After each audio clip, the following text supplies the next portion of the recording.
ini merupakan mahasiswa Fakultas Hukum Universitas Syahkuala Aceh. Nah, jadi saya kenal sama Mas Sultan ini melalui beberapa kompetisi debat yang pernah kita ikuti bersama-sama.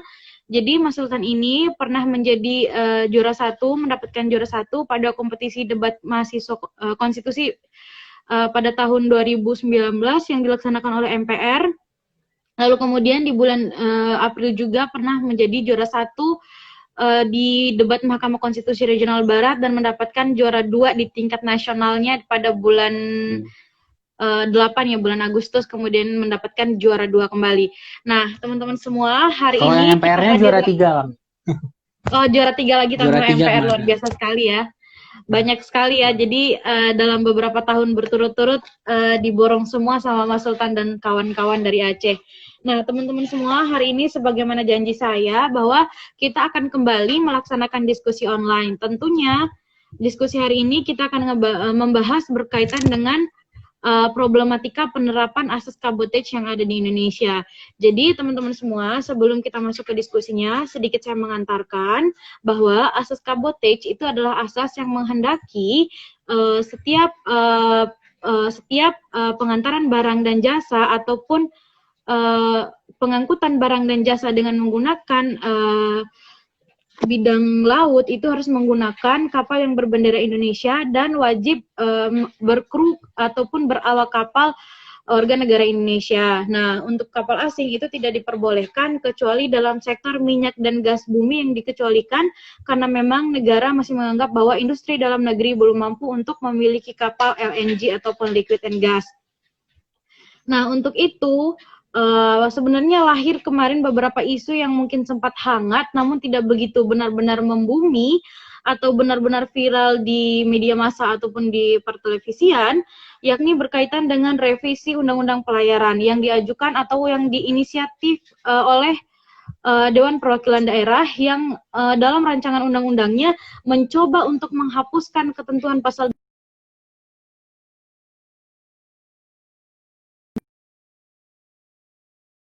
masuknya perekonomian di Indonesia karena memang hanya dilayani oleh kapal yang berbendera Indonesia serta kualitas perwakilan daerah menganggap bahwa dengan penerapan asas kabotage itu belum mampu menyumbangkan nilai ekonomi yang tinggi bagi Indonesia karena memang untuk kebutuhan pengangkutan itu hanya dilakukan oleh kapal yang berbendera Indonesia dan juga berkru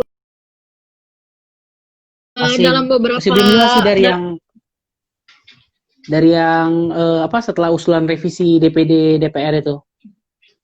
Nah, jadi Ratu sendiri hanya melihat bagaimana penerapan dari asas kabotage ini. Jadi tadi hanya salah satu contoh dalam perspektif regulasi yang dicoba bentuk oleh pemerintah. Ternyata pemerintah itu menginginkan asas kabotage ini dihilangkan karena memang dalam inisiatif yang diajukan oleh DPR melalui RUU-nya menganggap bahwa asas kabotage ini menghambat penyerapan ekonomi Indonesia karena memang hanya dilaksanakan oleh kapal berbendera Indonesia dan juga berkru Indonesia sehingga kapal-kapal asing itu tidak bisa masuk. Ditambah lagi dengan kualitas pengangkutan yang di Indonesia itu tidak dalam artian masih di bawah standar yang diinginkan sehingga masyarakat lebih dominan menggunakan transportasi darat dan juga transportasi udara.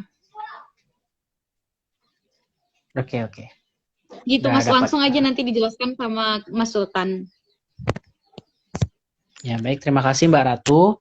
Jadi mungkin untuk pembukaannya dulu terkait dengan asas kabotage ini dari mungkin pengertiannya. Tadi kan juga udah disampaikan oleh Mbak Ratu.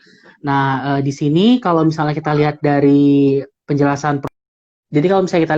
penjelasan Profesor Mokhtar Kusumaatmadja, asas kabotage itu dia berarti asas di mana suatu itu dia harus dilakukan oleh kapal yang berbendera negara tersebut.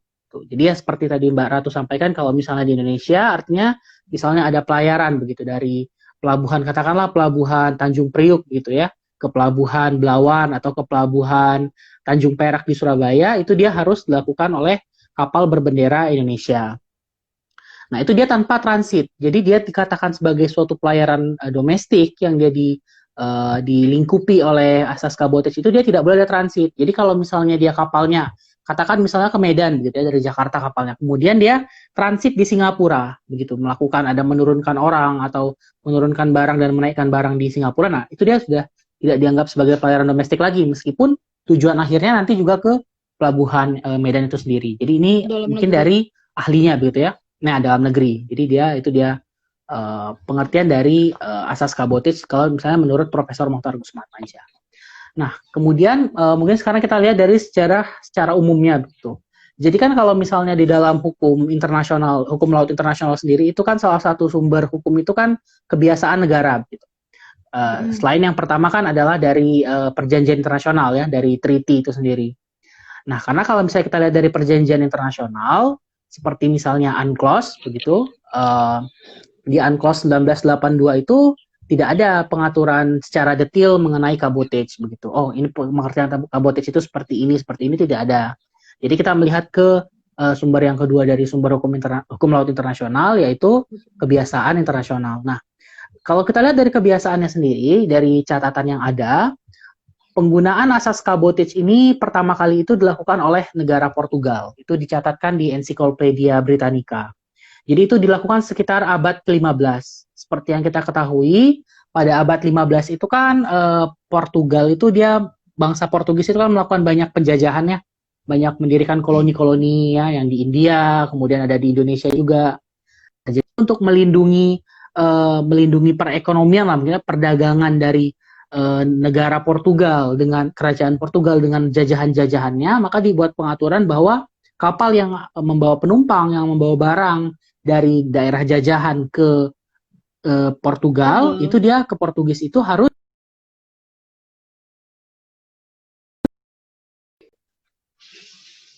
peraturan terkait asas kabotage ini. Jadi dimulai dari Portugal yang dia itu menjajah pada saatnya pada abad ke-15. Kemudian berkembang hingga saat ini. Nah, secara umum ketika kita melihat perkembangan kebiasaan begitu ya, kebiasaan banyak negara dalam menerapkan asas kabotage di dunia saat ini, itu oleh Profesor Ana Cristina Paisao Casaca dari Brazil, itu dia mengklasifikasikan 3 jenis jadi penerapan asas kabotage dari berbagai negara. Yang pertama itu dia strict cabotage, kemudian yang kedua itu relax cabotage, dan yang ketiga itu liberalized cabotage. Nah, strict cabotage itu dia berarti penerapan cabotage-nya itu ketat.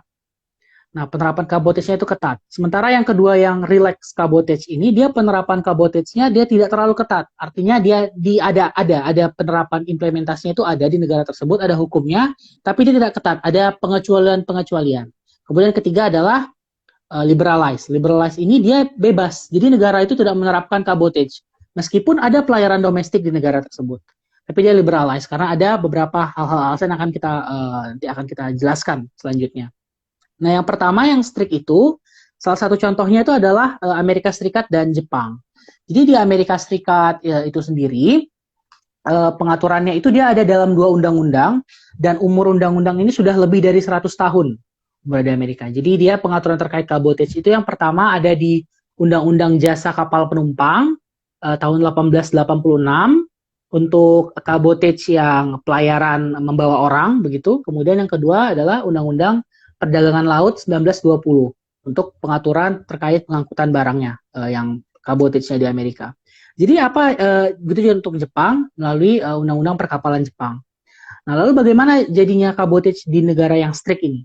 Jadi dia itu seperti yang pertama, kapalnya harus berbendera negara tersebut. Ya, kalau misalnya di Amerika Serikat, artinya pelayaran antar pelabuhan di Amerika Serikat itu harus dibawa oleh kapal berbendera Amerika Serikat.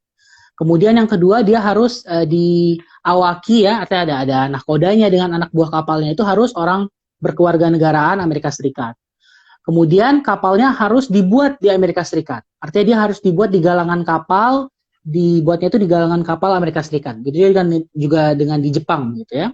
Kemudian yang terakhir, dia harus dimiliki oleh perusahaan Amerika Serikat. Jadi kapalnya tidak boleh dimiliki oleh perusahaan asing, meskipun dia kapalnya berbendera Amerika Serikat. Nah, jadi ini adalah salah satu contoh penerapan yang strict. Jadi dia dimulai dari kapalnya berbendera negara tersebut, orang-orang yang mengawaki kapalnya juga berkeluarga negaraan negara tersebut. kemudian dimiliki oleh perusahaan dari negara tersebut, dan juga dibuat kapalnya itu di negara tersebut. Jadi itu adalah strict. Nah, kemudian kita beralih ke yang relax. Nah, kalau di relax ini dia ada pengecualian. Jadi dia dari empat hal ini dia ada yang dikecualikan begitu. Salah satunya misalnya Brazil. Begitu. Jadi di Brazil itu dia diatur melalui dia bahkan kalau di Brazil kabotesnya itu sendiri awalnya diatur melalui konstitusinya. Jadi di dalam konstitusi itu diatur bahwa pengaturan terkait pengangkutan itu harus dilakukan oleh bangsa Brazil lah begitu. Kemudian diatur lebih spesifik di dalam Undang-Undang Nomor 9432 tahun 1997 itu tentang pengangkutan di laut di Brazil. Nah, untuk Brazil ini dia membolehkan kapal asing untuk melakukan pengangkutan dalam keadaan tertentu. Keadaan tertentunya apa? Keadaan misalnya pengangkutan yang diinginkan tersebut tidak dapat dicukupi oleh kapal Brazil. Misalnya pengangkutan barangnya begitu. Jadi pengangkutan barangnya ini tidak cukup untuk dibawa dengan kapal Brazil saja begitu. Harus dibawa dengan kapal, misalnya diperlukan kapal dari luar negeri, kapal berbendera asing. Nah, itu dia untuk di Brazil. Kemudian juga untuk di Argentina. Di Argentina itu dia diatur melalui Undang-Undang Nomor 12980 tahun 2013 itu tentang kabotage-nya. Nah, di Argentina ini dia kapalnya harus berbendera Argentina, tetapi dia boleh untuk dibuat di luar negeri begitu. Karena mungkin Argentina melihat keadaan bahwa galangan kapalnya itu belum mampu untuk membangun kapal sendiri gitu. Untuk membentuk kapal sendiri itu belum mampu. Jadi mereka bisa impor kapal dari luar negeri begitu. Nanti kemudian setelah dilakukan beberapa hal terkait dengan administrasi, nanti diubah jadi bendera Argentina dan sebagainya. Nah, ini dia salah satu bentuk relax. Ini connect ya Mbak ya? Kedengaran jelas ya? Connect. Oke. Nah, selanjutnya juga materinya lancar. Lanjut, Mas. Selanjutnya itu kan tadi kalau misalnya kayak Brazil dia boleh luar negeri, tapi kalau karena keadaan yang apabila keadaan misalnya tidak cukup kapalnya. Kalau Argentina dia kalau misalnya kapalnya dari luar negeri boleh dijadikan kapal Argentina begitu. Tidak harus kapal dibuat di Argentina. Nah, kemudian juga seperti Cina begitu keadaannya. Jadi di Cina itu dia pengaturannya awalnya dia cabotage strict seperti Amerika Serikat. Dia diatur dalam Kitab Undang-Undang Hukum Maritim Cina tahun 1992.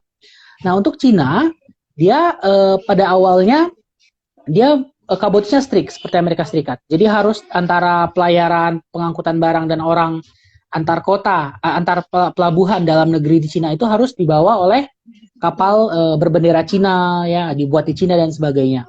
Jadi harus Cina lah begitu kan, kapal berbendera Cina. Tetapi akhirnya pengaturan ini dikecualikan pada tahun 2015, kemudian berlanjut pada tahun 2016 untuk 6 pelabuhan. Jadi untuk 6 pelabuhan, yaitu pelabuhan Shanghai, pelabuhan Tianjin, pelabuhan Jiangsu, pelabuhan Guangdong, pelabuhan Xiamen, dan pelabuhan Guangzhou, itu antara 6 pelabuhan ini dia boleh dibawa oleh kapal asing begitu. Jadi pengangkutan orang dan pengangkutan barang itu boleh dilakukan oleh kapal asing. Apa penyebabnya? Jadi selama pengaturan sejak tahun 1992 ini, ketika cabotage itu diberlakukan, banyak kapal yang banyak perusahaan asing yang kemudian menggunakan kapal asing untuk mengangkut barang di Cina antar pelabuhan dari satu pelabuhan di kota Cina ke kota Cina yang lain. Bagaimana caranya? Kok bisa? Padahal kan ada cabotage begitu, ada larangan untuk kapal berbendera asing itu untuk berlayar secara domestik. Nah, jadi banyak perusahaan asing ini dia mencari loophole begitu, mengakali lah seperti itu bahasanya, mengakali hukum di Cina ini dengan membuat kapal-kapal yang ada yang melakukan kapal asing yang melakukan pelayaran dari satu kota ke kota yang lain itu dia dibuatnya transit di Hong Kong misalnya. Hong Kong kan seperti kita tahu meskipun dia merupakan bagian dari Cina, tetapi dia kan daerah administrasi khusus begitu. Ya, orang Cina saja kalau mau ke Hong Kong itu kan mesti pakai paspor. Nah, jadi begitu dengan kapal. Jadi kapal yang dia datang ke Hong Kong itu dianggap seperti kapal yang ke luar negeri. Jadi misalnya dari padahal dia tujuan akhirnya adalah ke pelabuhan yang ada di Cina lagi begitu. Tapi dibuat transit di Hong Kong. Ada juga kadang dibuat transit di Taiwan, dibuat transit di Korea Selatan. Sehingga akhirnya ini malah merugikan Cina. Yang mana peraturannya juga tidak terjalankan begitu keinginannya untuk membuat kapal-kapal Cina yang berlayar mengangkut barang dari satu kota Cina ke kota yang lain tidak tercapai, begitu yang ada malah menguntungkan pihak luar begitu, pihak Hong Kongnya, apakah juga menguntungkan pihak Taiwan dan pihak Korea Selatan. Akhirnya pada tahun 2015 eh, pihak Cina ini mulai merelaksasi pengaturan kabotesnya supaya yang di luar supaya tidak ada lagi kapal yang bertransit di luar negeri, jadi langsung saja begitu. Tapi hanya untuk 6 pelabuhan ini saja, 6 pelabuhan yang dianggap sebagai pelabuhan yang paling sibuk lah begitu di Cina. Jadi itu dia perkembangannya yang dia relax. Jadi di sini kita sudah melihat yang pertama yang strict tadi yang Amerika Serikat dan Jepang yang memang tidak ada kecuali lah begitu ibaratnya kita katakan dia harus memang betul-betul berbendera negara tersebut diawaki oleh warga negara tersebut kemudian dibuat di negara tersebut. Sementara di relax dia itu dari keempat hal ini dia ada pengecualian begitu. Kemudian yang ketiga adalah tipe liberalize. Nah, liberalize ini dia itu contohnya itu ada di Selandia Baru dan di Uni Eropa. Jadi di Selandia Baru misalnya kita ketahui bahwa Selandia Baru itu kan dia negaranya negara pulau begitu kan, ada 2 pulau di Selandia Baru. Dia punya garis pantai yang besar. Tapi mereka tidak mampu untuk menjalankan kabotage. Kalaupun mereka mengimplementasikan asas kabotage, justru akan merugikan ekonomi negara mereka. Itu makanya mereka meliberalisasi atau mereka tidak mengimplementasikan asas kabotage. Kenapa? Karena dia biayanya akan naik. Jadi misalnya penduduk Selandia Baru itu kan hanya sekitar 5 juta orang. Kalau misalnya diimplementasikan asas kabotage dengan mengharuskan kapal harus berbendera Selandia Baru, kemudian berawak kapal warga negara Selandia Baru, dibuat di Selandia Baru dan juga dimiliki oleh perusahaan Selandia Baru, justru ini akan meningkatkan harga barang. Karena kan kabotage ini kan dia juga terkait dengan distribusi barang di negara tersebut.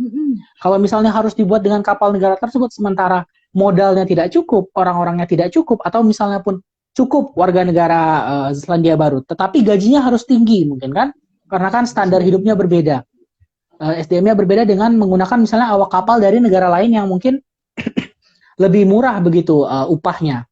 Nah, sehingga hal inilah yang akhirnya menjadikan Selandia Baru meliberalisasi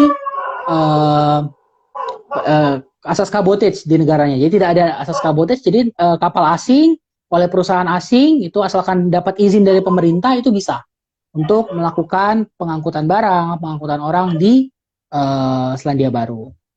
Kemudian juga yang menggunakan liberalize itu juga Uni Eropa. Nah, kalau Uni Eropa ini kan dia lumayan unik keadaannya. Kita kan tahu bahwa Uni Eropa ini dia ada masyarakat ekonomi yang khusus begitu ya di satu benua ini. Seperti mata uang saja mereka punya sama begitu. Nah, begitu juga dengan kabotage. Jadi mereka melalui regulasi Dewan Eropa nomor 3577 tahun 1992 itu mereka membuat suatu pengaturan di mana kapal-kapal di negara di Uni Eropa itu dia diperbolehkan untuk melakukan pengangkutan barang di negara anggota Uni Eropa yang lain. Jadi misalnya kapalnya berbendera Prancis, begitu kan ini kan anggota Uni Eropa. Dia boleh melakukan pengangkutan barang dan pengangkutan orang secara domestik di perairan negara lain, misalnya di Spanyol. Antara satu kota di Spanyol dengan antara satu pelabuhan di Spanyol dengan pelabuhan lain di Spanyol itu bisa dibawa oleh kapal berbendera Prancis misalnya. Nah, itu di Uni Eropa. Jadi dia sudah membebaskan, tapi dia membebaskan dalam hal untuk untuk Uni Eropa saja begitu. Tapi dia artinya kan boleh gitu untuk luar negeri, artinya tidak harus untuk kapal dalam negeri saja. Gitu. Nah, ini diantara contoh-contoh penerapan secara umum lah begitu ya di berbagai negara di dunia. Nah, kemudian kita mungkin selanjutnya kita bicara tentang Indonesia begitu kan. Sekarang ke Indonesia, bagaimana penerapan di Indonesia? Apakah Indonesia itu dia strict atau relax atau liberalize begitu? Nah, kalau misalnya di Indonesia sendiri, kita lihat dari sejarahnya, penerapan asas kabotage itu sendiri sudah dimulai sejak zaman penjajahan Belanda. Jadi pada tahun 1936, itu dia ketika masih berbentuk Hindia Belanda, Indonesia itu dia ada diatur dalam pengaturan undang-undang perkapalan Hindia Belanda, Indisch Scheepvaartwet. Nah, jadi di sini sudah diatur bahwa pelayaran yang dilakukan antara Belanda dengan daerah-daerah di Hindia Belanda, juga ke daerah jajahan Belanda yang lain itu wajib dilakukan oleh kapal berbendera Hindia Belanda. Jadi itu saat pertama kali asas kabotage ini diimplementasikan di Indonesia. Kemudian kan berkembang seperti yang kita ketahui di dalam konstitusi, dalam Undang-Undang Dasar Negara Republik Indonesia tahun 1945, tepatnya dalam pasal 2 peralihan ya, kalau tidak salah dalam aturan peralihan itu kan ada dikatakan bahwa semua peraturan yang berlaku di zaman penjajahan itu dia tetap berlaku di Indonesia sebelum diatur sebaliknya begitu kan. Dan itu dia Ya. juga berlaku. Jadi selama kurun waktu yang cukup lama itu sampai tahun 1992. Indit Shippa Ardot Iya. ini, Undang-Undang Perkapalan 1936 ini terus berlaku sampai 1992. Jadi ada sekitar mungkin 60 tahun lah ya, hampir 60 tahun, itu terus berlaku. Jadi dia harus berbendera Indonesia begitu pada saat itu. Kemudian juga diatur, kemudian dilakukan perubahan, gitu kan? Karena pada saat itu dia hanya berbendera saja begitu, tidak bagaimana tidak harus diawaki oleh orang Indonesia atau tidak ada kewajiban untuk dimiliki perusahaan Indonesia atau harus dibuat di Indonesia begitu. Dan ini banyak akhirnya diakali begitu oleh perusahaan-perusahaan asing. Misalnya masukkan kapal begitu kan, dia berbendera asing, katakan berbendera negara lain. Nanti sampai di Indonesia tinggal dipasang saja bendera Indonesia begitu. Karena kan dianggap kabotage hanya hanya bendera saja begitu. Asalkan berbendera Indonesia sudah kabotage. Nah, jadi itu dianggap tidak efektif begitu pengaturan dalam peraturan zaman Belanda ini ya, Indit Shippa Ardot yang tahun 1936 ini. Kemudian diubah oleh pemerintah Indonesia itu melalui Undang-Undang Nomor 21 Tahun 1992 yang mana pengaturannya sudah seperti yang sekarang ini, sudah hampir yang seperti yang sekarang. Jadi dibuat di Indonesia, diawaki oleh warga negara Indonesia, dimiliki perusahaan Indonesia dan berbendera Indonesia. Tetapi ketika kemudian tetapi di dalam Undang-Undang tahun 1992 ini ada pengecualian begitu di ada klausul pengecualian bahwa dalam keadaan tertentu 4 hal ini dapat dikecualikan. Misalnya dalam keadaan seperti yang Brazil tadi, jadi hampir rileks lah begitu ya. Kalau misalnya tidak mencukupi kapal di Indonesia, itu boleh pakai kapal dari luar negeri. Itu dia diatur oleh Undang-Undang Nomor 21 Tahun 1992. Dalam perkembangannya, seperti misalnya organisasi pemilik kapal Indonesia, Indonesia National Ship Owner Association, INSA, itu melihat justru ini banyak di klausula yang pengecualiannya ini yang ada dalam undang-undang tersebut banyak digunakan oleh para pengusaha kapal untuk menggunakan kapal asing kemudian dengan berbagai macam cara akhirnya bisa digunakan kapal asing karena kan ada pengecualian begitu untuk keadaan tertentu. Jadi dianggap saja semua dapat memenuhi keadaan tertentu tersebut dan INSA melihat ini sebagai hal yang merugikan. Maka dari itu dianggap tidak efektif penerapan kabotage atau bukan tidak efektif, maksudnya dia undang-undangnya awalnya inginnya strict begitu kan, tetapi akhirnya menjadi relax karena memang justru banyak yang menggunakan klausula bahwa tidak cukup ini kapal Indonesia tidak cukup untuk memenuhi kebutuhan pelayaran dalam negeri begitu. Banyak digunakan begitu meskipun keadaannya harusnya sangat tertentu begitu, harusnya sangat terbatas, tapi malah banyak digunakan dan tidak efektif akhirnya yang pengaturan kabotage-nya. Padahal karena keinginannya adalah strict jika kita melihat keadaan dari pengaturan awalnya begitu kan. Kalau tidak ada pengecualian itu harusnya strict. Tapi dia ada pengecualian itu ada di undang-undangnya. Nah kemudian di Indonesia akhirnya karena hal tersebut maka dibuatlah Undang-Undang Nomor 17 Tahun 2008 tentang pelayaran. Di dalam pasal 8 ayat 1 itu seperti yang sudah Mbak Ratu tadi juga sampaikan itu diatur bahwa dalam pasal 8 ayat 1 itu dijelaskan bahwa kegiatan angkutan laut dalam negeri dilakukan oleh perusahaan angkutan laut nasional dengan menggunakan kapal berbendera Indonesia serta diawaki oleh awak kapal berkewarganegaraan Indonesia. Kemudian di pasal 8 ayat 2 dinyatakan kapal asing dilarang mengangkut penumpang dan atau barang antar pulau atau antar pelabuhan di wilayah perairan Indonesia. Nah, setelah pasal 8 ini tidak ada pengecualian, tidak ada seperti pengaturan yang ada dalam Undang-Undang tahun 1992 sebelumnya begitu. Jadi pada pasal 8 Undang-Undang Pelayaran yang baru, yang 2008 ini, dia tidak ada pengecualian. Artinya kita bisa melihat secara hukum, begitu secara idealnya, secara apa sih kalau kita bilangnya itu dasein ya, untuk yang dari yang hukum idealnya begitu kan. Positif. Hukum positifnya dalam undang-undangnya, begitu yang idealnya, itu strict di Indonesia, begitu kan. Ini pasal 8. Dalam pasal 8 Undang-Undang Pelayaran tersebut. Nah, lalu jadi kita melihat bahwa kesepakatan pembuat undang-undang ini kan dari DPR dan pemerintah itu tidak mau ada pengecualian. Jadi harus betul-betul semua kapal Indonesia pengangkutan yang ada dalam negeri, baik pengangkutan barang dan pengangkutan orang. Pertanyaannya, apakah kemudian betul-betul ditegakkan, betul-betul strict? Nah, Peraturannya. ternyata dalam perkembangannya, peraturannya. Nah, seperti yang Mbak Ratu tadi ada singgung di awal, itu ada tentang pengecualian tentang migas, begitu ya. Tentang untuk kapal pengangkutan migas itu pakai kapal asing. Nah, dari sini awal permasalahan dari implementasi yang keinginannya strict begitu. Jadi ketika undang-undang ini dibuat, banyak pihak, terutama pihak pengusaha yang pengeboran minyak itu, berpikir bahwa kapal minyak dan gas itu tidak akan tercakup dalam undang-undang ini. Karena dianggap gas itu dia berbeda dengan pengangkutan barang yang biasa dengan pengangkutan orang. Karena kan dianggapnya pengangkutan barang itu kargo begitu ya. Pengangkutan orang ya kapal-kapal penumpang begitu kan biasa. Jadi kapal minyak dan gas itu dianggap berbeda jenisnya. Tetapi dalam perkembangannya ternyata dalam implementasinya karena dia dikatakan bahwa kegiatan angkutan laut dalam negeri, jadi dianggap bahwa semua yang diangkut, baik itu yang minyak dan gas itu juga dianggap sebagai pengangkutan barang dalam implementasinya pada tahun 2008 itu.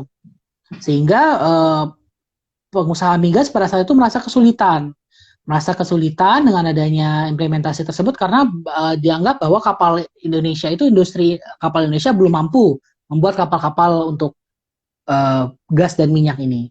Kemudian juga tidak mencukupi begitu jika menggunakan kapal dibuat Indonesia dan juga awak Indonesia juga tidak mencukupi lah begitu.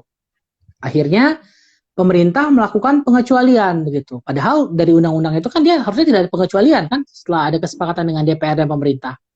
Tapi kemudian pemerintah pada tahun 2011 justru mengeluarkan peraturan pemerintah. Nah, di sini yang mungkin menjadi masalah. Seharusnya kan kalau misalnya ada hal seperti itu yang dia tidak ideal begitu ya, tidak mampu untuk mengimplementasikan secara utuh undang-undang, harusnya kan undang-undangnya direvisi. Tapi tidak, malah karena kan kita kan melihat bahwa dalam Undang-Undang Nomor 12 tahun 2011 itu kan tentang pembentukan peraturan perundang-undangan, kalau misalnya peraturan pemerintah itu kan tidak boleh bertentangan begitu. Tetapi justru kita melihat dalam peraturan pemerintah nomor 22 tahun 2011 tentang perubahan peraturan pemerintah nomor 20 tahun 2010 tentang angkutan di perairan, justru mengecualikan klausula yang dalam undang-undang pelayaran itu tidak ada begitu. Tidak ada pengecualian di undang-undang pelayaran, tidak ada klausula terbuka begitu, tidak ada maksudnya pengaturan lebih lanjut diatur dalam peraturan pemerintah begitu, tidak ada begitu. Yang mengenai pengecualian, kecuali mungkin ada jika di undang-undang pelayaran itu ada ditulis bahwa terkait dengan pengecualian dapat diatur melalui peraturan pemerintah. Tetapi ini tidak ada begitu. Jadi pemerintah malah mengeluarkan peraturan pemerintah sendiri begitu, mengeluarkan peraturan pemerintah tentang tentang angkutan di perairan, dan di situ diatur bahwa untuk minyak dalam hal ini itu ada sekitar 5 hal begitu ya. Di sini kita lihat dulu ini. Jadi di sini ada untuk pertama untuk survei minyak dan gas bumi, kemudian untuk pengeboran, untuk konstruksi lepas pantai, penunjang operasi lepas pantai, pengerukan dan salvage atau pekerjaan bawah air, seperti misalnya pengerjaan kabel di bawah laut begitu ya. Itu boleh menggunakan kapal asing. Jadi pengecualian begitu. Nah, ini pengecualiannya dilakukan bukan di dalam undang-undang, bukan melalui revisi undang-undang, tapi melalui peraturan pemerintah. Nah, melalui peraturan pemerintah. Nah, ketika kemudian diatur secara lebih teknis lagi melalui peraturan menteri, melalui peraturan menteri perhubungan. Di dalam peraturan menteri perhubungan ini, pemerintah itu ingin membuat pengecualian ini sebetulnya hanya berlangsung sementara saja begitu. Karena dianggap mungkin kalau bisa dikasih waktu beberapa tahun, mungkin industri kapal Indonesia bisa menciptakan begitu ya kapal-kapal untuk pengeboran minyak dan gas bumi ini. Jadi Permenhub yang pertama kali dibuat untuk menjalankan peraturan pemerintah ini, yang peraturan pemerintah nomor 22 tahun 2011 ini adalah Permenhub nomor PM 10 tahun 2014. Permenhub nomor PM 48 tahun 2011. Jadi setelah PP tersebut keluar, diatur teknisnya dalam Permenhub. Di Permenhub tersebut diatur bahwa ketentuan terkait izin untuk kapal asing untuk pengeboran gas dan minyak bumi ini hanya sampai tahun 2014 saja begitu. Jadi nanti setelah tahun 2014 diharapkan industri kapal Indonesia sudah mampu begitu kan untuk membuat kapal sendiri terkait 5 hal itu, survei minyak dan gas bumi, pengeboran dan sebagainya. Sampailah tahun 2014. Apakah kemudian mampu? Ternyata tidak begitu. Ternyata keadaannya tidak mendukung begitu untuk industri kapal nasional memenuhi kebutuhan minyak dan gas bumi ini, kapal minyak dan gas bumi. Akhirnya diperpanjang peraturan Permenhubnya itu, diperpanjang dengan Permenhub nomor PM 10 tahun 2014. Di Permenhub itu langsung ditulis bahwa peraturan ini hanya berlaku sampai dengan tahun 2015. Yang Permenhub ini, yang sebelumnya kan dia dari 2011 berlaku sampai 2014. Kemudian diperbaharui dengan PM 10 tahun 2014, berlaku sampai 2015. Apakah kemudian berhenti dari 2015? Ternyata tidak. Jadi setiap tahun itu diperbaharui terus oleh Kementerian Perhubungan. Karena ternyata tidak mampu begitu, akhirnya tidak bisa terus begitu untuk industri kapal ini untuk memenuhi kebutuhan kapal minyak dan gas bumi, harus pinjam terus dari asing, dari kapal berbendera asing. Hingga terakhir itu pada tahun 2019 yang paling terakhir pengaturannya dalam Permenhub PM 46 tahun 2019. Yang dia itu berlaku sampai dengan akhir tahun 2020, sekitar bulan November begitu. Jadi nantilah mungkin kita lihat lagi ya bagaimana apakah pada bulan November tahun ini akan diperpanjang lagi oleh pemerintah dengan Permenhub yang baru atau mungkin sudah berhenti untuk pengecualian kabotis untuk migas ini, untuk yang migas. Kemudian permasalahan pengecualian lain di Indonesia itu muncul lagi terkait dengan kapal pesiar asing. Jadi di negara lain ada juga yang memang memberikan pengecualian untuk kapal pesiar gitu. Karena kan untuk meningkatkan sektor pariwisata, seperti misalnya Malaysia. Malaysia pada tahun 2012 itu dia mengecualikan kabotitnya untuk kapal pesiar asing. Nah, kemudian Indonesia mengikuti hal tersebut pada tahun 2015. Jadi pada tahun 2015, pemerintah melalui Kementerian Pariwisata itu berencana untuk meningkatkan jumlah wisatawan datang ke Indonesia dengan cara memberikan pengecualian. Jadi kapal pesiar asing itu dapat melakukan embarkasi, jadi dapat menurunkan penumpang di Indonesia, di pelabuhan-pelabuhan Indonesia, kemudian melakukan pelayaran ke pelabuhan Indonesia yang lain. Hal ini kemudian diaturnya, nah ini dia diaturnya tidak lagi melalui peraturan pemerintah, tapi langsung ke Permenhub. Padahal kalau kita lihat peraturan pemerintah yang PP nomor 22 tahun 2011 yang tentang pengecualian itu, dia mengecualikan hanya 5 hal begitu. Dia tidak mengatur tentang kapal pesiar, dia hanya mengatur tentang yang 5 hal tadi sudah saya sebutkan tadi, yang Kak Sufrai, minyak dan gas bumi. Hanya di sektor minyak dan gas bumi saja. Iya, ya sektor migas saja di peraturan pemerintah itu.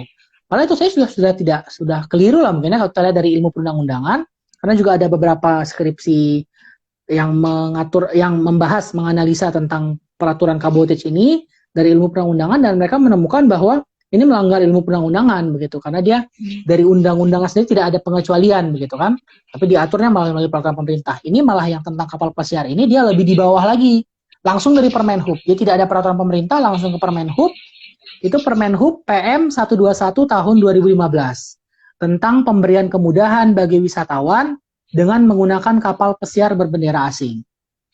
Jadi diatur di peraturan Menteri Perhubungan tersebut bahwa kapal pesiar asing dapat melakukan embarkasi dan disembarkasi, menaik menurunkan penumpang itu di 5 pelabuhan. Itu ada di Pelabuhan Belawan, Pelabuhan Tanjung Priuk, Pelabuhan di Surabaya, kemudian pelabuhan di Bali, dan pelabuhan di Makassar. Jadi kapal pesiar asing itu dia dapat misalnya datang ke Belawan dari Medan, kemudian ke Jakarta, kemudian ke Bali, itu dia bisa menaik menurunkan penumpang meskipun dia kapal pesiar asing. Diperbolehkan melalui Permenhub ini, dan dia sudah berlangsung hingga saat ini. Jadi dari yang kita lihat secara implementasi bisa kita lihat bahwa Indonesia itu sudah menerapkan kabotich relax begitu, dia relax. Jadi dia penerapannya itu dia ada pengecualian dari 4 hal yang untuk memenuhi asas kabotich itu sendiri. Jadi ada pengecualiannya. Jadi itu relax begitu Indonesia. Tetapi dalam pengaturan secara undang-undang, secara pengaturan hukumnya itu dia sebenarnya strict begitu. Jadi ini dia problematika yang ada di Indonesia. Jadi dia ketika pengaturannya strict, pengaturannya kaku, begitu ketat, tetapi dalam implementasi justru relax begitu. Sebenarnya hal tersebut memang, jadi kita bisa melihat bahwa hal itu tidak salah sebetulnya di Indonesia. Untuk mengimplementasikan relax itu bukan hal yang keliru kalau menurut saya. Karena memang jika kita melihat kebiasaan dari internasional itu, kebiasaan berbagai negara, ya ada yang relax begitu. Bahkan ada yang membebaskan begitu. Karena saya juga sempat membaca beberapa literatur yang melakukan analisa, ada yang mengatakan bahwa, oh, kalau misalnya Indonesia melakukan pengecualian ini artinya Indonesia ini melanggar asas kedaulatan. Karena kan di dalam UNCLOS 1982 itu, Konvensi Hukum Laut Internasional 1982 itu kan ada diatur bahwa eh, negara pantai memiliki hak kedaulatan penuh terhadap laut teritorialnya. Jadi dianggap bahwa kalau misalnya Indonesia memperbolehkan kapal pesiar asing datang atau kapal migas asing datang, itu berarti Indonesia menghilangkan kedaulatannya begitu. Kedaulatannya Nah, kalau saya sendiri. sendiri kedaulatannya sendiri begitu. Itu ada misalnya dari penelitian yang dilakukan oleh Raffi Iriansyah dari Universitas Hasanuddin. Beliau Iya, iya, mendapatkan betul-betul hasil sudah kita penelitian seperti baca. itu. Nah, ya, jadi saya juga baca dari situ. Nah, itu dia hasil penelitiannya seperti itu. Nah, tapi kalau misalnya kita lihat dari internasional, dari kebiasaan internasional, karena kan hukum internasional itu kan juga kita lihat dari kebiasaan. Ternyata banyak negara yang dia memang menerapkannya setengah-setengah begitu kabotage-nya, tidak penuh begitu. Dan bahkan ada yang tidak menerapkan sama sekali begitu, membebaskan, ya liberalize. Jadi itu sebenarnya tidak keliru. Tetapi yang keliru mungkin di Indonesia ini adalah yaitu sistem pengaturan undang-undangnya begitu. Jadi dari pengaturan hierarki perundang-undangannya lah begitu. Karena kan seharusnya di undang-undangnya dikatakan strict, tapi malah ada peraturan pemerintah, malah ada peraturan Menteri Perhubungan yang mengecualikan pengaturan yang ada di undang-undang tersebut. Jadi dia kekeliruannya sebenarnya dari sana saja, dari permasalahan itu. Sehingga memang tentu solusinya adalah dengan revisi, begitu kan? Dengan melakukan revisi apabila memang ingin dipertahankan begitu pengecualian ini, pengecualian untuk kapal migas, pengecualian untuk kapal pesiar asing, itu yang harus dilakukan di undang-undangnya langsung begitu, dibuat pasalnya bahwa dikecualikan. Boleh kemudian melakukan klausul terbuka mungkin kan dengan membuat pengaturan bahwa pengecualian dapat dilakukan melalui peraturan pemerintah atau peraturan menteri terkait gitu. Tapi kan di saat undang-undang pelayaran yang ada saat ini kan tidak ada. Jadi itu memang jika kita lihat implementasi di Indonesia. Pun memang kalau kita lihat juga dari penerapan di negara lain juga ada memang permasalahan kabut ini memang bukan hanya di Indonesia saja. Seperti misalnya kita dapat literatur di Nigeria misalnya ya. Ini Nigeria itu dia ada peraturannya. Dia sudah ada undang-undangnya itu ada tentang cabotage, tapi dia tidak berkekuatan hukum tetap. Dia belum enter into force. Dia belum mengikat begitu. Jadi peraturannya ada, tapi dia tidak mengikat. Karena memang permasalahan yang sangat banyak terkait dengan pelayaran dalam negeri di Nigeria itu sendiri. Jadi memang banyak juga negara yang memang mengalami permasalahan terkait dengan implementasi cabotage. Begitu juga dengan di Australia misalnya. Di Australia itu awalnya mereka menerapkannya itu keinginannya itu strict begitu kan untuk melindungi industri kapal dalam negeri. Tapi kemudian Australia membuat peraturan pada tahun 2013 itu memberikan pengecualian untuk kapal asing untuk melakukan pengangkutan barang dan jasa. Dalam pengaturannya itu di Australia misalnya diatur izinnya itu dia 5 tahun untuk kapal dalam negeri, kapal berbendera Australia. Tapi untuk kapal berbendera asing itu hanya 1 tahun. Dengan harapan bahwa ya terbatas begitu kan kapal asing yang digunakan di Australia. Tapi justru malah dari banyak literatur yang saya baca itu menunjukkan di Australia justru merugikan Australia dengan ada pengecualian ini karena akhirnya malah jadi perusahaan itu banyak menggunakan kapal asing untuk melakukan pengangkutan barang dan jasa. Jadi memang permasalahan terkait kabotage ini memang dialami oleh banyak negara. Begitu. Saya kira itu sih yang dari hal dari yang sudah saya baca sejauh ini. Jadi pemaparannya sudah ya Mas Sultan. Ini ada beberapa pertanyaan. Tentu yang sudah saya himpun dari kemarin saya udah buka question box melalui Instagram, melalui WhatsApp juga sudah ada yang WA. Dan juga ini ada tanggapan bahwa sebenarnya ketika kita melihat tadi kan sebenarnya di Indonesia itu ada pengecualian melalui peraturan pemerintah nomor 22 tahun 2001 yang memang melakukan pengecualian di bidang minyak 2011, dan gas bumi karena permasalahan harus menggunakan kapal tanker yang memang dikhususkan untuk LNG. Yang kemarin itu saya sempat berdiskusi menyampaikan papernya saya di depan salah seorang bisa dibilang sih kayak tenaga ahli di Pertamina. Lalu kemudian beliau menjabarkan bahwa problematika di dalamnya itu memang didasarkan ketidakmampuan industri dalam negeri untuk memproduksi kapal-kapal yang memang dibutuhkan di bidang minyak dan gas bumi. Nah, ini ada satu tanggapan bahwa dari Mbak Gunita Ningku Sumawati juga ini ada tanggapan langsung, ini dia kasih tanggapan harapan untuk penerapan naskah Boteach di Indonesia jangan kasih kendor.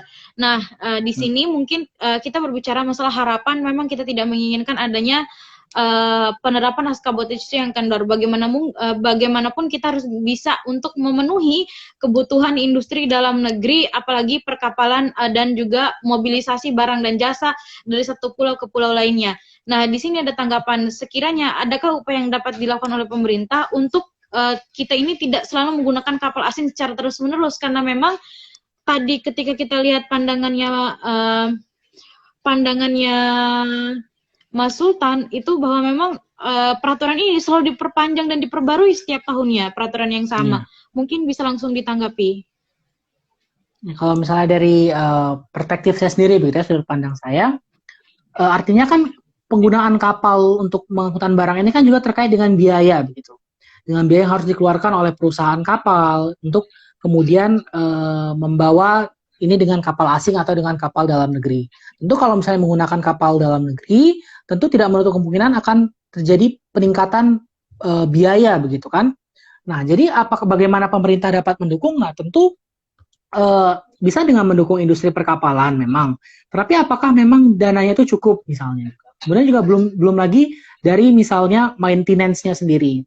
Jadi mungkin jika kita menggunakan kapal asing memang mungkin ada kemungkinan untuk mendapatkan barang yang lebih murah. Itu memang untuk bagaimana kita lihat dari sisi positifnya lah begitu, sisi positif penggunaan kapal asing. Tapi memang sisi negatifnya adalah industri dalam negeri mungkin tidak berkembang gitu kan. Padahal kalau misalnya didorong industri dalam negeri itu kan dapat meningkatkan lapangan pekerjaan, gitu kan, dapat juga meningkatkan pemasukan negara. Tentu kan kalau misalnya kapalnya itu menggunakan kapal yang dibuat di Indonesia, tentu kan kalau misalnya dengan perusahaan di Indonesia bisa meningkatkan penggunaan pajak itu sendiri. Jadi memang dia harus dilihat secara memang luas begitu kan, apakah memang untuk kemampuan ini ya tentu mungkin pemerintah bisa memberikan bantuan dana, tapi apakah memang itu worth it lah gitu kita katakan, apakah memang itu dapat memberikan keuntungan bagi negara secara umum gitu. Misalnya, apakah memang Indonesia memiliki begitu banyak pengeboran lepas pantai begitu yang sehingga membutuhkan kapal yang begitu banyak begitu, atau jangan-jangan ternyata Indonesia ya tidak terlalu banyak begitu pengeboran lepas pantainya, menggunakan kapal dalam negeri pun mungkin juga tidak perlu banyak-banyak sekali begitu kan. Jadi memang perlu dilihat secara luas lah begitu tentang penerapan Kabotech ini di Indonesia, karena memang negara-negara yang tidak menerapkan Kabotech itu juga karena biayanya begitu, karena tidak cukup meskipun mereka mungkin punya laut yang besar, punya banyak pelabuhan dalam negeri, punya banyak,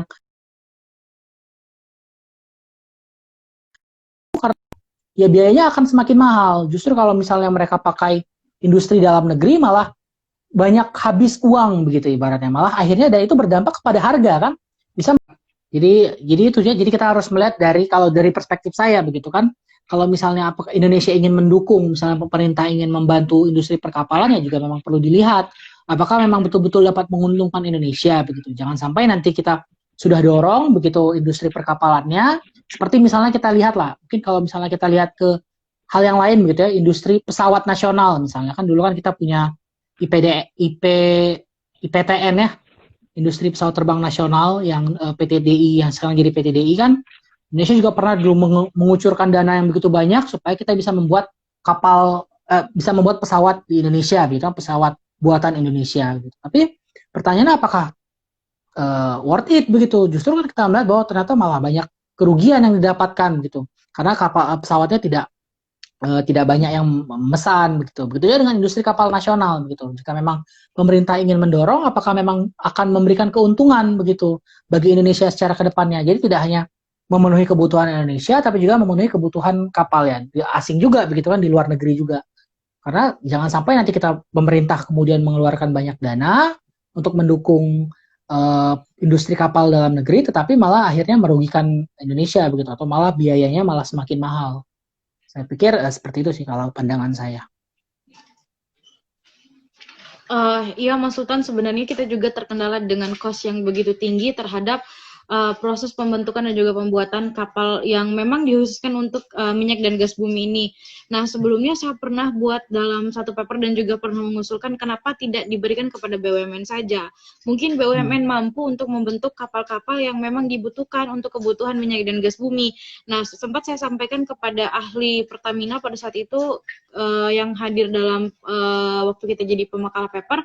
Nah, lalu kemudian bapaknya bilang kita mungkin bisa saja untuk memberikan semacam proyek pembuatan kapal yang memang dibutuhkan, yang seperti kapal tanker dan kapal LNG itu ya, kepada perusahaan PT PAL. Namun kita nantinya akan selalu berbenturan dengan persaingan usaha tidak sehat. Tidak mungkin seperti kelas Pertamina itu memberikan langsung suatu proyek itu seolah-olah dimonopoli oleh suatu perusahaan seperti contoh PT PAL, itu nggak mungkin.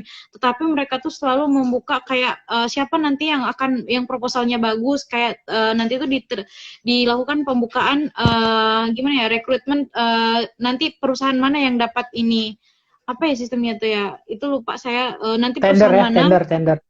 Ya, Tender sistem ya. tender dengan membuka tender kepada perusahaan-perusahaan yang memang memfokuskan dirinya pada pembentukan dan juga industri kapal. Namun sejauh ini belum ada yang sampai kena ke sana, yang memang belum sesuai, baik dari SDM-nya, kemampuan kos yang dibutuhkan itu sangat besar. Nah, ini juga tadi ada masukan dari Mbak Gurnita, banyak sekali ya.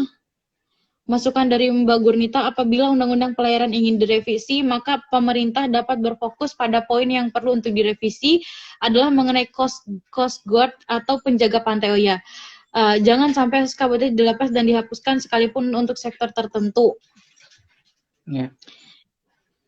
Ya, jadi kalau misalnya kita memang berbicara dalam Undang-Undang Pelayaran kita sekarang, itu untuk penjaga pantai itu memang belum ada. Namun sudah ada Badan Keamanan Laut, yakni Bakamla, namun pengaturannya itu belum memiliki pengaturan ataupun dasar hukum yang benar-benar kuat. Kalau nggak salah itu diatur dalam satu peraturan pemerintah, namun kewenangannya tidak begitu kompleks untuk menangani kapal asing atau problematika